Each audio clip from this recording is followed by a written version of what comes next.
Hello, my name is Xavier Robert, coming to you live from Uyo, the capital city of Akwa Ibom State. A very good evening to you. And today on Worldview, Moscow discloses shooting down Ukrainian drone.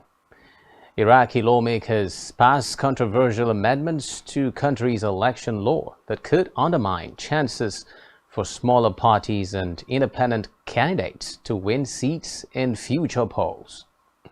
Germany's transport workers stage one of the largest walkouts in decades as Europe's biggest economy reels from inflation, which reached 9.3% in February. Details of these stories and more in a moment.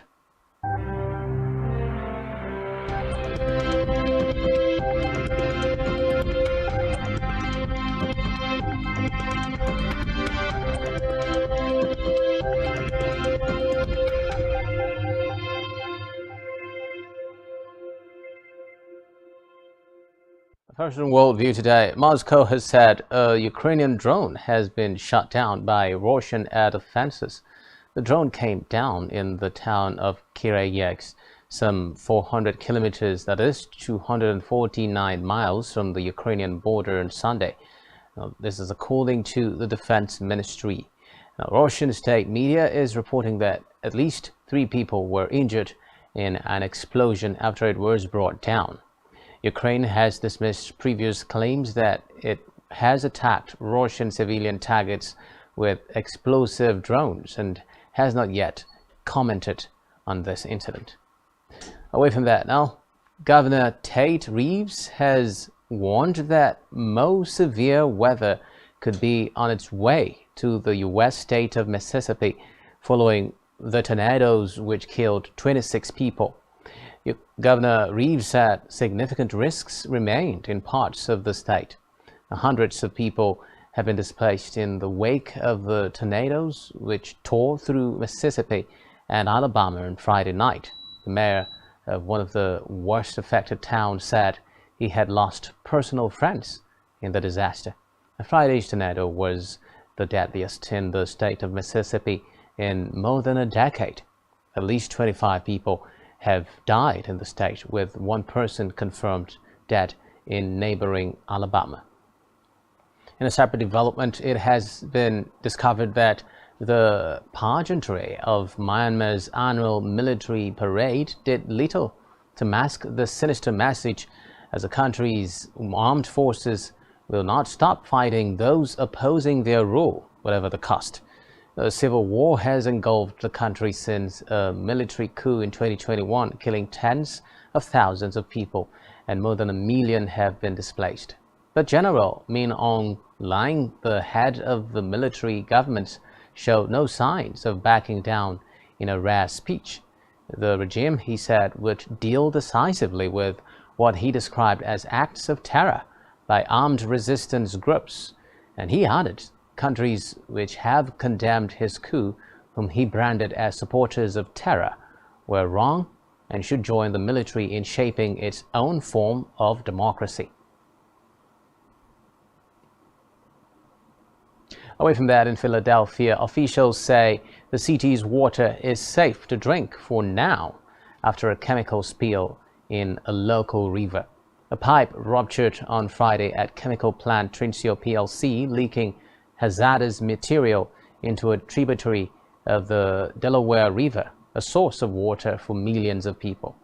Officials asked people to drink bottled water, leading to empty shelves, but the local authorities said later on Sunday there had been no contamination in the city's water system.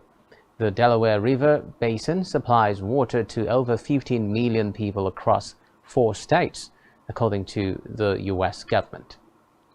In a separate development, Iraqi lawmakers passed controversial amendments to the country's election law that could undermine the chances for smaller parties and independent candidates to win seats in future polls. The amendments increase the size of electoral districts, a move widely backed by the coordination framework, a coalition of Iran-backed parties. The coalition forms the majority bloc in the current parliament, which brought Prime Minister Mohammed Shia al-Sudani to power last year. The bill passed in a 206-12 vote in the 329-seat assembly, according to media reports. The remaining parliamentarians were absent from the hours-long session, which started on Sunday night. Away from that, now Germany's transport workers are staging one of the largest walkouts in decades as Europe's biggest economy reels from inflation, which reached 9.3% in February. Germany, which was heavily dependent on Russia for gas before the war in Ukraine, has been particularly hard hit by higher prices as it scrambled for new energy sources. Its inflation rates have exceeded the euro area average in recent months. Airports and bus and train stations across Germany were at a standstill on Monday as 24-hour strikes called by the Verdi Trade Union and Railway and Transport Union EVG got underway. In a separate development, North Korea has fired 2 ballistic missiles into the sea off its east coast, this according to the South Korean military, after protesting joint military drills by the United States and South Korea. The South Korean Joint Chiefs of Staff JSC said the missiles were fired from North Korea's Hwanghae province shortly before 8 a.m. local time today. The JSC condemned the launches as a violation of United Nations Security Council resolutions and said it would continue military drills as planned. The Japanese government said the projectiles are believed to have fallen outside of Japan's exclusive economic zone. It also lodged a strong protest with North Korea, saying the neighboring country's missile launches threaten the safety and peace of Japan, the region, and the international community. In France now, French Prime Minister Elisabeth Borne has said she plans to meet with opposition leaders and trade unions after weeks of protests against pension reforms. Borne's statement on Sunday came as demonstrations against the pension plan deteriorated into violence after the government pushed the legislation through without a final parliamentarian vote. President Emmanuel Macron has ruled out scrapping or delaying the legislation, which will raise the retirement age by 2 years, and has tasked his prime minister with finding new support in parliament after the government failed to find enough votes for the bill. Borne will meet with political party leaders and also aims to restart dialogue with the unions over labor issues. The prime minister added in an interview with media that the meeting with opposition and union leaders would take place in the week starting April 3. After the break, we have reports from Afghanistan, where the Interior Ministry has said that a suicide attack not far from the country's foreign ministry has killed at least 6 civilians and wounded several others. So stay with us for the details on this and more right after the break.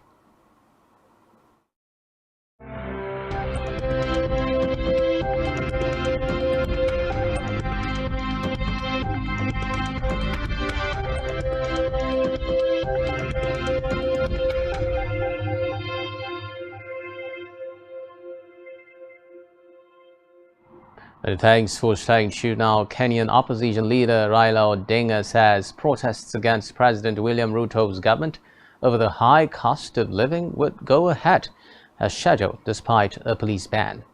In a Twitter post, Odinga called for protests on Monday and Thursday, hours after accusing Deputy President Rigathi Gachagua of coordinating a campaign of mayhem against the planned demonstrations. Last week, protests in Nairobi and other cities turned violent, and 1 person was killed. The police arrested more than 200 people, including lawmakers belonging to Odinga's One Kenya coalition party from both houses of parliament. Kenya's police chief on Sunday announced a ban on the protests called by Odinga, saying such acts remained illegal.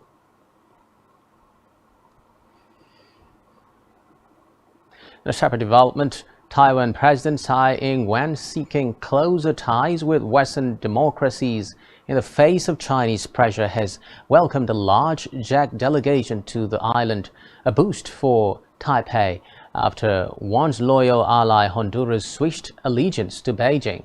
Although the number of countries that retain formal diplomatic ties with Chinese-claimed Taiwan has dwindled to just 13 after the move by Honduras on Sunday, U.S. allies like the Czech Republic have been bolstering support for the democratic island, even as they also only officially recognize China. The roughly 150-person Czech delegation arrived in Taipei on Saturday, led by the Speaker of the lower chamber of the Czech Parliament, Markéta Pekarová-Adamová. Tsai, meeting Pekarová-Adamová at the presidential office, noted she had come to Taiwan despite great pressure, in a veiled reference to Chinese criticisms of her visit. Away from that, the Interior Ministry said that a suicide attack not far from Afghanistan's foreign ministry has killed at least 6 civilians and wounded several others. Ministry spokesman Abdul Nafi Taker tweeted today that the attacker was targeted by Afghan forces, but the explosives he carried detonated and killed 6 civilians and wounded a number of others. Kabul police spokesman Khalid Zadran said a suicide attacker was identified at a security checkpoint near the ministry. He did not name the target, but the blast took place in a busy downtown area near a checkpoint that guards a heavily fortified street housing several government buildings, including the foreign ministry. Zadran said at least 3 Taliban security force members were among the wounded. The Civil Aviation Authority of Nepal, CAAN, has suspended 2 employees of the Air Traffic Controller Department for carelessness. This is according to the aviation body's spokesperson Jagannath Nirola while speaking to press. Nepal's CAAN on Sunday wrote to the Director General of Civil Aviation of India, DGCAI, to probe why the Air India plane, which was on hold at an altitude of 5,800 meters, that is 19,000 feet, due to high traffic at Kathmandu Airport, suddenly descended and narrowly missed colliding with the Nepal Airlines aircraft flying at an altitude of 4,572 meters, that is about 15,000 feet. He added that the aviation body has formed a committee to look into the incident. On Friday, an Air India and the Nepal Airlines aircraft came close to colliding in mid-air while they were waiting to land at Kathmandu's busy international airport. For the warning systems alerted the pilots, which averted the disaster. Away from that now, prosecutors in Osaka have indicted a man for murdering a female acquaintance with thallium, which was used as rat poison. Kazuki Miyamoto, aged 37, is accused of killing 21-year-old university student Hinako Hamano last October by lacing her drink with thallium. The thallium was also recently found in his female relative, who has been in a coma since 2020. Local media reported, citing sources. Now, just 1 gram of it could kill an adult, but police have not found a motive nor how he had laid hands on the poison. The suspect was arrested on 3rd March in Kyoto. Thallium is a soft metal which dissolves in water and has no taste or smell, making it hard to detect outside a laboratory setting. Miyamoto, a real estate agent, is believed to have administered thallium to Hamano sometime around 11 and 12 October when he visited her flat in Kyoto. In business now, the assets and loans of collapsed U.S. lender Silicon Valley Bank SVB are being bought by rival First Citizens Bank shares. The failure of SVB earlier this month triggered fears about the stability of other lenders, sparking sharp falls in bank shares around the world. In Europe, worries over the strength of Swiss banking giant Credit Suisse led to a rushed takeover by rival UBS.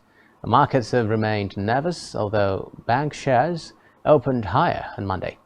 Now, shares in Germany's Deutsche Bank fell by 14% at one point on Friday before recovering some ground as trading began on Monday.